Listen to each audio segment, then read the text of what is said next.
Okay, we're back, and I'm going to show you another slip knot and a different cast on that is recommended for rugs. First of all, I always make my slip knot like a figure eight, and that's not really right.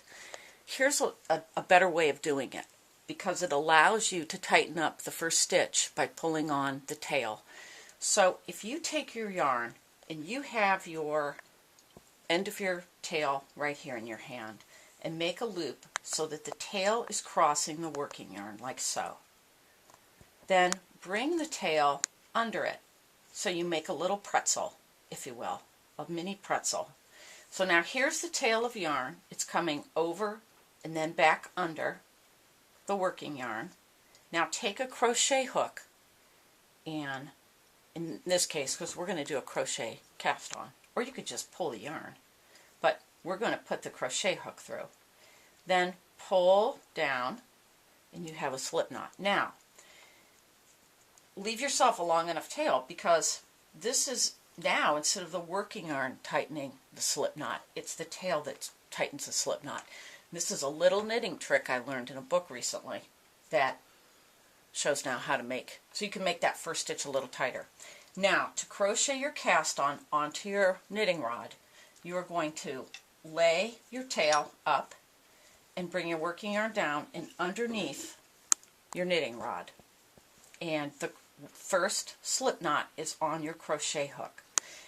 And choose a crochet hook that is a similar size to the rod you're using. So in this case, I have an end crochet hook, 10 millimeter, for my size that's equivalent to the US 15. This is the 3/8 inch dowel rod that we're going to start with on this pattern. If you do not use the chenille yarn like I did, and you want to use something like the fabric, initially I had used recycled fabric, and it looked kind of cool because it was a little shreddy. It had a lot of polyester in it. You might just want to use the 17, US 17. You might not want to do something this small, but we're going to use this for the video, and that's what I used on my rug. So now you have the working yarn underneath the rod, and hold your crochet hook across it, and take your working yarn and place it over the end of the crochet hook. Now, lifting up your rod, take the yarn, this is the working yarn, going back over the rod and under it, and lay it back down. And you can see that that created a little loop on my crochet hook. Now, just pull now that loop of yarn, I have to put my hand up there, pull the loop of yarn through the one on the crochet hook, and you have one now on your rod, and you have the yarn in position to do the next one. So put the crochet hook back, put the yarn over the crochet hook, bring the yarn over, behind, over and under your knitting rod, and pull the loop through the loop on the crochet hook, and now you have two loops on. So over the crochet hook, over the rod, and back under it, and the loop that's created gets pulled through the loop on the hook. So let's push those down now. So over the hook, back over the rod and under it, pull this loop through. Over, over, and under. It's easier if you have the rod laying down on a flat surface, I think. Over, over, and under. Pull the loop through, and all the stitches you see now are being made on here. We'll do one more. Over, over the rod, under the rod, and pull this loop. You can see it's just a twisted loop of yarn, and it gets pulled through the one on the hook. Now, take your crochet hook out. This is the last loop that was on the hook, and you can pipe that. And now you can see this is your stitches, and what I put on, 8, that's plenty for our demonstration. And this cast on will make a flatter cast on that will match your cast off. And so now we're ready to go. Now, let me put the rod stand back, and I will put the rod up, and we're just going to go ahead and use the shorter rods to knit with because it's easier. And Joe, do you need to reposition the camera, or will that be okay? That's okay. Okay. All right. So the first thing we're going to do is front stitch a row. We are going to do a couple rows of garter stitch, but only a couple. And the reason is we want to transition from that high profile and the thick edge that's created with the cast off and the floor. Otherwise, I'm afraid the rug would be a tripping hazard. But if you make the garter stitch too wide, then you accentuate the tendency of the rug to splay out unevenly. And again, it didn't happen so much with the woven sheeting type of fabric, cotton fabric, but with the stretchier knit it did. So the first thing I want you to do is front stitch a row, and we're just going to put this gold on. The darker the fabric, it will hide the fact that these edges are not the same. So you know how to front stitch, and we will just take that stitch off, and these small stitches are a pain. You know, I really don't like knitting a whole piece on the 15s, but it depends on how stretchy your yarn is. But they're perfect for doing a little edge. So, I didn't do a very good job with my cast off. It was a little loose, but we will continue anyway. So the first row is a front stitch row. And I'm going to zip through this because you do this all the time.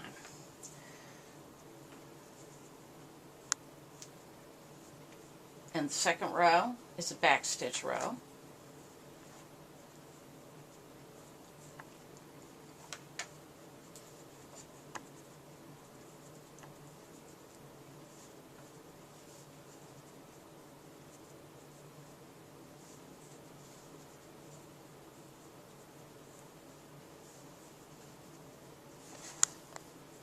Before you make the entire rug, I would definitely make a little sample rug. Don't cut the yarn, then you can pull it right back out and see how the yarn you've chosen will work for the rug.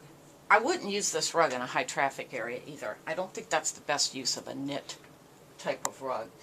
So that was your second row. Third row is another front stitch row.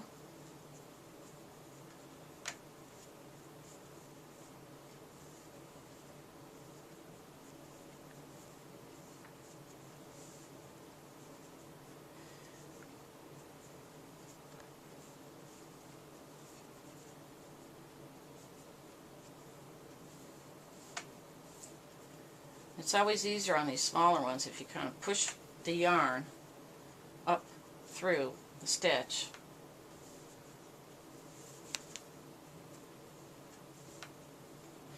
Now I put my longer uprights back on for this demonstration, but be sure when you're making something heavy that you have shorter uprights. Okay, now you've done 3 rows. You did a front stitch row, a back stitch row, and a front stitch row. Now you're going to change from your small pipe. And in this case, this was the size equivalent to a US 19, so this was made out of that cpvc pipe that I showed in my video yesterday. Now, notice how I have a problem. I made these 18 inches long, and these are only a foot. So what you're going to do, if you've done that, is just turn your rod stand a little bit and turn your elbows on your uprights so that they're the same length. That means turning them to the side, if you get my drift. Now, this is where we're going to tie on our gray yarn, and it will look better because you know we've made a very tiny hole. And when we go to do the actual herringbone stitch, we need a little more room. We won't be able to do it like that. So, the first thing I want you to do, you're just going to take the end of this is your yarn for the body of the herringbone, and make sure you're tying it onto the working yarn, not the tail. And all you need to do is make enough that you can sew it in. Now, when I sewed in some of my ends, because I had stopped and started a couple times, I'd made the rug several times and had already cut it, I kind of peeled this back when I went to tie my knots, and I cut this out so that it wouldn't be so bulky. Just a little FYI. So just do one quick overhand knot over the end of your working yarn, and then you can push it up, and you're going to take this out later. This is just to hold the yarn in place. So now we're going to front stitch one row with this bulkier yarn that is the body of your herringbone and put it on this big pipe. This is a little tricky because it's big yarn in a small hole. So we're going to front stitch this row.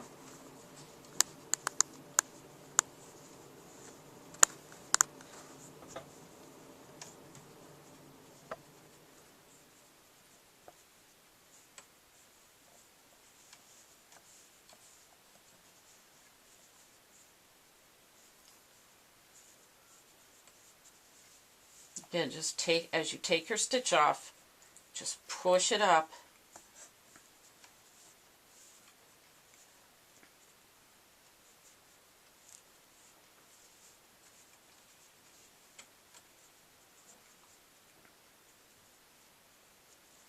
I'm having a little trouble at the end of my index finger today. It doesn't want to work, so I'm trying to use my other one.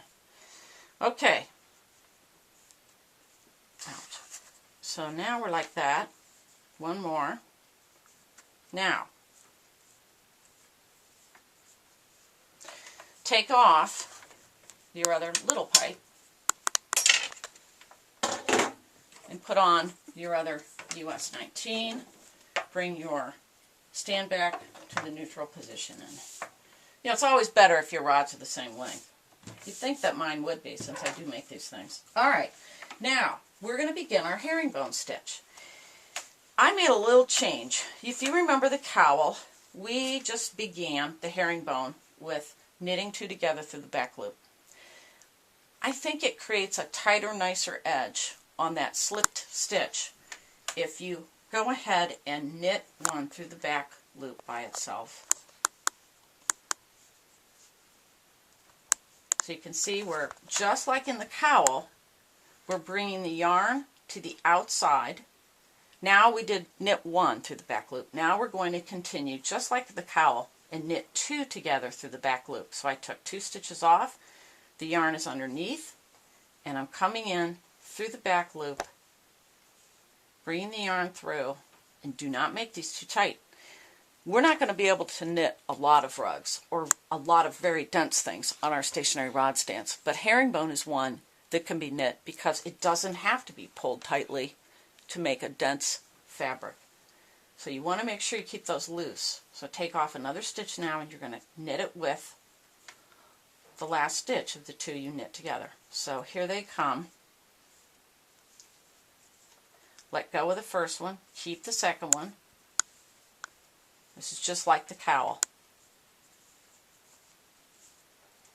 So if I'm going too fast, you can go back and look at that. Each time I'm letting go of the first stitch, keeping the second one, taking another one off, and knitting those 2 together.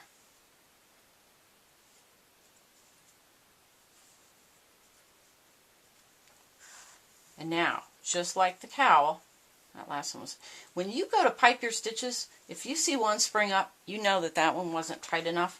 You can go back and pull on that section of that side of the loop to tighten up that last stitch. And then the working yarn will snug up that last one. Now here was your very last loop you took off, and repipe it like so. And now you can begin the second row.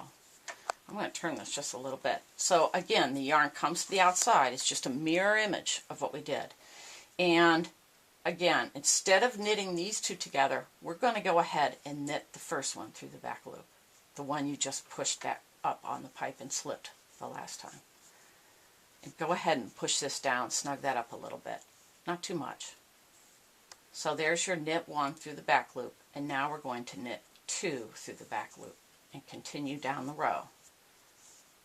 So piping the new stitch, dropping the first of the old stitches, keeping the second, taking off another stitch, knitting it through the back loop. Shh, lay down, baby. Keeping the second, taking off one,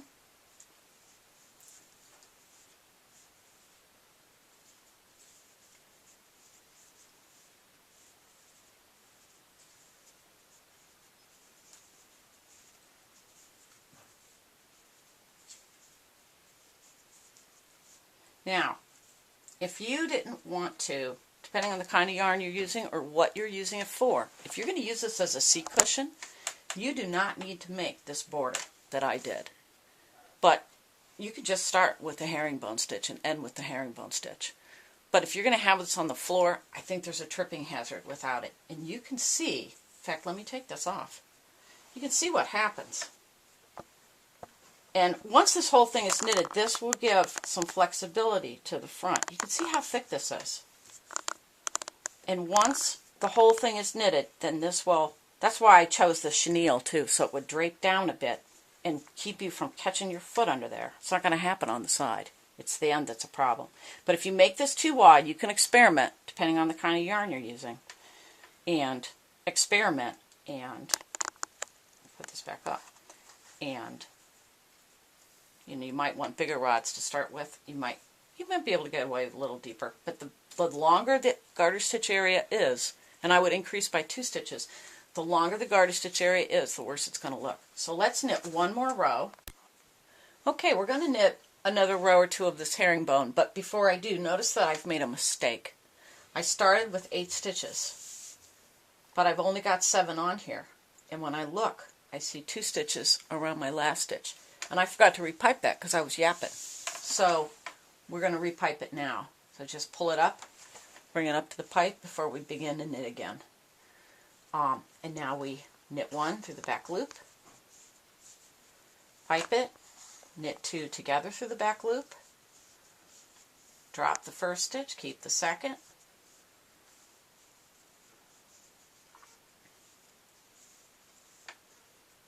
drop the first, keep the second. Always make sure that your yarn is slack. I made that a little too loose. You can see that. In fact, here, let's repipe that.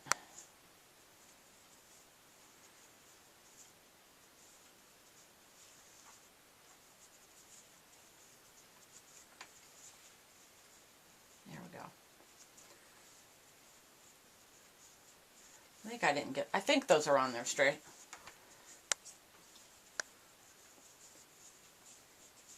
Now, I'm kind of in an awkward position. I can't really see what I'm doing because I'm off to the side. So I don't think I twisted those stitches. The right side of the fabric, is facing away from you. So if you need to check your work.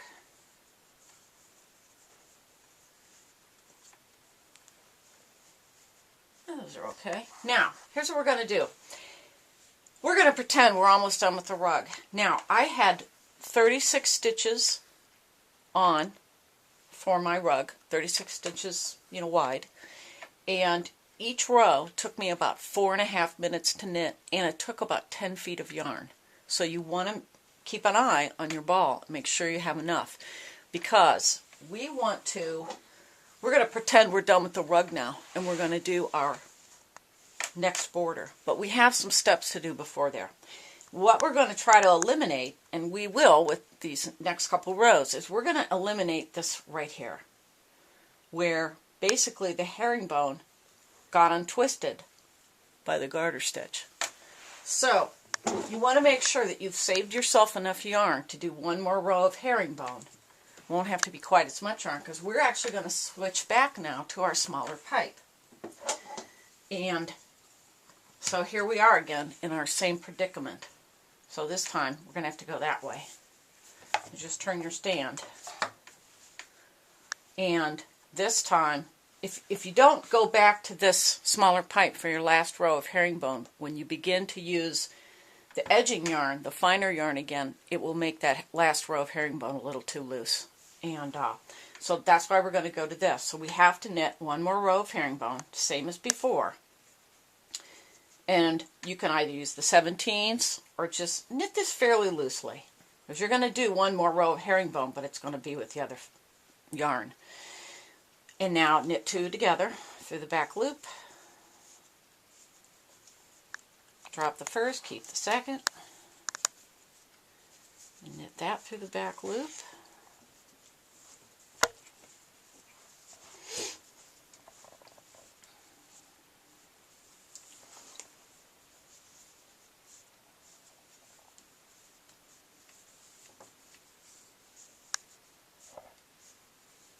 Okay. Now,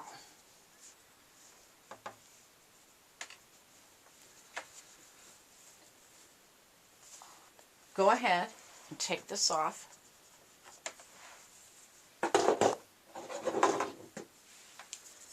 Turn your stand back around and bring that back to the middle. Now, in the meantime, you know, the rug is knit out and you would have cut your border yarn. Let me push this back a little bit. Can you still see, Joe? Mm-hmm. You would have cut this yarn so you could pick it up again. And we're just going to pretend that I cut, let's just cut it. So, now, you've knit your last, piped the last stitch. Okay, so you should have the 8 stitches on. Now, go ahead and tie this yarn on. This is your border yarn again. Just put one loop across, and again, when you weave that in, you'll take that knot out. And push that up to begin.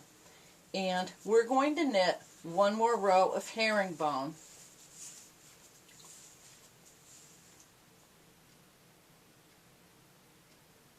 Hang on a minute. Okay. Yeah, we're going to knit one more row of herringbone. And thought I got mixed up with my pattern there for a minute. And the reason we're doing this is if you do not knit this last row of herringbone with the contrasting yarn, you'll untwist the herringbone in the body. And I think that's very noticeable in this yarn. It didn't look good. I didn't show you that, but that's why I ended up taking it out when I had it all done the last time. So,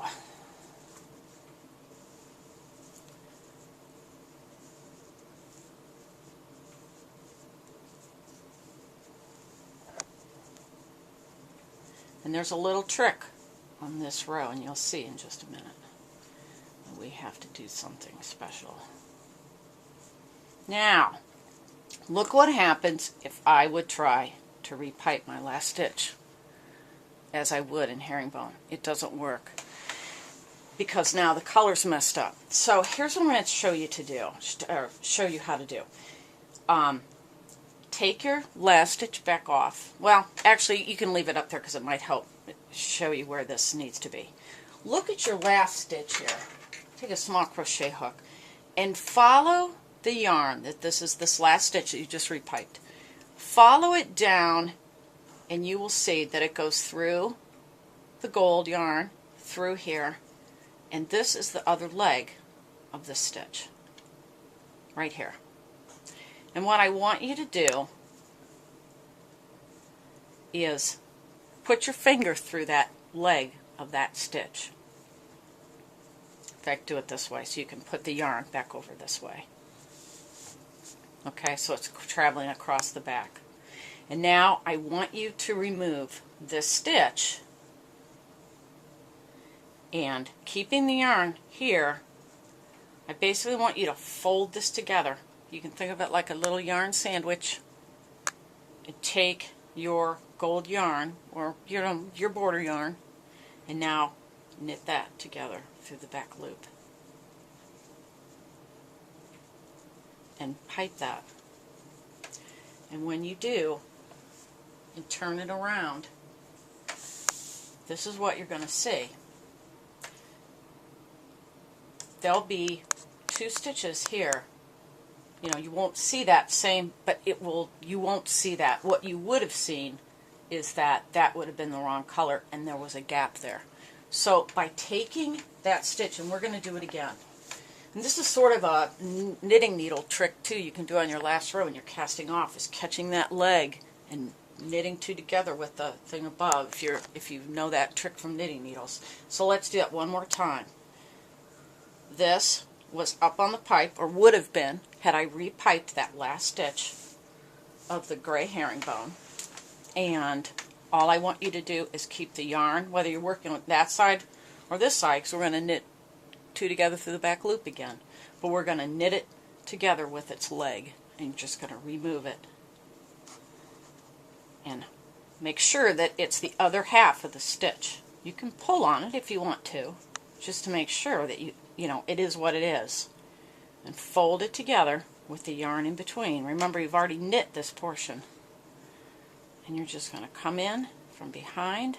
You'll see it's wrapped around there, but that's on the back. You won't see it from the front. And pipe it just like that.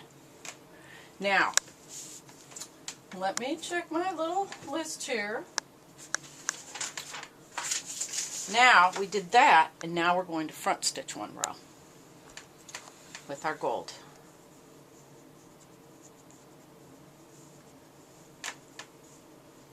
You see now? Make sure your yarn's going to the... Sometimes I get my hands mixed up. I don't know if you do that. I have a certain way I always take the yarn off. If I don't do it the same way, I can't remember which way the yarn goes around the pipe.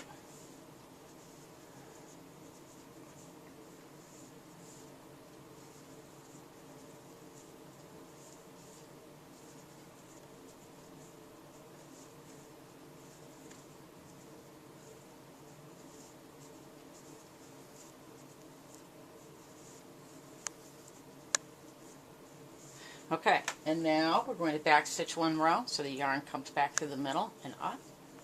We're just doing garter stitch now for just a couple rows. I suggest, you know, kind of a droopy, loose knit, dark yarn for your border, and it'll look cute and purposeful. You can never go wrong with black. We're going to be doing some other rugs later on and using black in our borders. Oops. The black is hard to knit, so you almost like can't even see it as you're doing it. Alright, and then we are going to now cast off using front stitches. So take your stitch off, make your first front stitch, take off your next stitch, and then take your yarn over. And this does not have to be tight.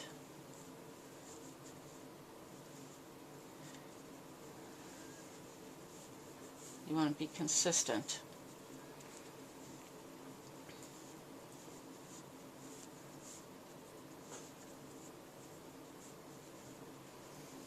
And again, if you want to just make a seat cushion or a bench cushion or a trivet, you won't need any of this garter stitch border that we did in the beginning or the end. But if you want to make a rug like I did, oops, if you drop your stitch like that, make sure you're putting it back on with the yarn going back down into the middle. And one more stitch. And cast it off. Now here's your last stitch. Now, in this case, let me turn it around. Here's your last stitch that was on the pipe. Sometimes I pull my yarn back through this. In fact, I'll cut it.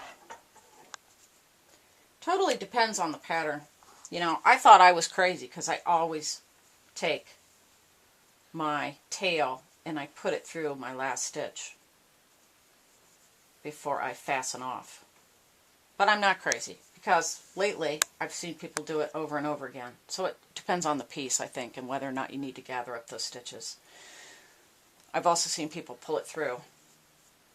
So that's what it pulled through. But you see that makes a knot. And I point this out because I was feeling like an idiot because I always fasten off that way. And I did on this piece. Let's see what happens when I just pull it through. Don't do that.